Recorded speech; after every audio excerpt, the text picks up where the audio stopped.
ও দুপুরের খাওয়া দাওয়া নিয়ে চলে আসলাম। আর দেখো তোমাদের সামনে নিয়ে আসলাম কি কি খাবার করেছি আজকে দুপুরবেলা। আজকে রবিবারের স্পেশাল এই যে, এটা তো আমাদের থাকবেই, লাল শাক দিয়ে আর চিংড়ি মাছ ভাজা।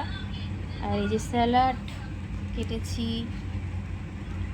আর এখানে আছে আমার ছেলে মাংস খায় না, পার্শে মাছের ঝাল করেছি। আর এখানে মাটন করেছি। কীরকম লাগছে মাটনের ঝোলটা বলো, কেমন হয়েছে, দেখতে কেমন লাগছে? তো আর ভাত তো আছেই, ভাত তো সকালেই করেছি, তাড়াতাড়ি করেছি ভাতটা। তো ঠিক আছে বন্ধুরা, আমরা এখন খেতে বসি, খাওয়া দাওয়া করি, পরে আবার আসবো অন্য কোনো ভিডিও নিয়ে।